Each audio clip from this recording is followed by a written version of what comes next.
Doctor साहब, आपसे शुरू करना चाहूँगी। आज जैसा कि आपको पता होगा, मॉनेटरी पॉलिसी का ऐलान किया गया है और शरह सूद में कमी हुई है 1.5% और अब भी शरह सूद हो गई है 20.5%।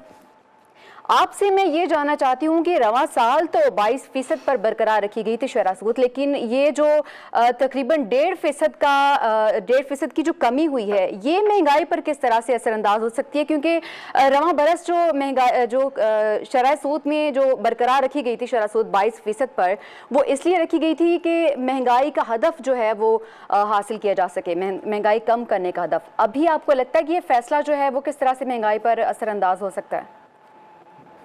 देखिए, दुनिया में कोई 214 के करीब मरकजी बैंक हैं और तकरीबन सभी की जो पहली तरजीह होती है, अव्वलीन तरजीह होती है, वो है महंगाई को कंट्रोल करना। और उसमें जो ताकतवर तरीन हथियार होता है मरकजी बैंक के पास, वो शरह सूद होती है। तो शरह सूद जब हाई रखी गई तो मैं समझता हूँ कि एक बहुत बड़ी कामयाबी जो है वो स्टेट बैंक के गवर्नर ने हासिल की है। और वो महंगाई की शरह जिस तेजी से नीचे आई है, यानी कि आप अंदाजा कीजिए कि हम मई 2023 में कुछ साल भर पहले कोई 38-40% रेट ऑफ इन्फ्लेशन पे चले गए और अब वो क्या है और फिर तकरीबन 12% पे आया है।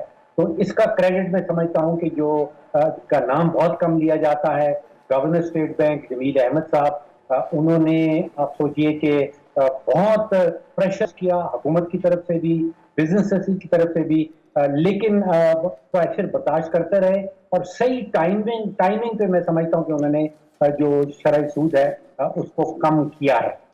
तो महंगाई की शरह पहले कम हो गई, उसके बाद जमील अहमद साहब ने डिसाइड किया कि शरह सूद को कम करेंगे। अब इसका फायदा, दो बड़े फायदे हैं। एक तो हुकूमत को खुद से बहुत बड़ा फायदा हो। देखिए, हुकूमत कोई 40,000 अरब का कर्जदार है रुपए की शक्ल में, और अगर 1.5% जो इंटरेस्ट रेट है वो नीचे आता है तो आप सोचिए कुछ 650 अरब रुपए का सूद की मद में फायदा पहुंचेगा हुकूमत को सालाना के, यानी कि उनकी जो इंटरेस्ट सर्विसिंग जो है वो 650 अरब कम हो जाएगी। इसी तरह जो प्राइवेट सेक्टर है, जो बड़ी बड़ी कंपनियां हैं, उन्होंने कोई 12,000 अरब का कर्जा ले रखा है और अगर 1.5% जैसे आपने कहा कि शरह सूद नीचे आती है तो तकरीबन आप सोचिए कि 150 से 200 अरब रुपया बिजनेसेस जो हैं उनको फायदा पहुंचेगा, उनका प्रॉफिट बढ़ेगा तो वो एक्सपेंशन की तरफ सोचेंगे। एक्सपेंशन होगी तो फिर रोजगार के जो जराए हैं या मौके हैं उनमें इजाफा होगा। तो मैं समझता हूँ कि 3 क्रेडिट जो हैं इस वक्त वो गवर्नर स्टेट बैंक को जाते हैं। पहला, महंगाई की जंग में एक कामयाबी हासिल करना, गवर्नमेंट की तरफ से, बिजनेसेस की तरफ से प्रेशर बर्दाश्त करना और सही टाइमिंग पे शरह सूद को कम करना। ठीक है।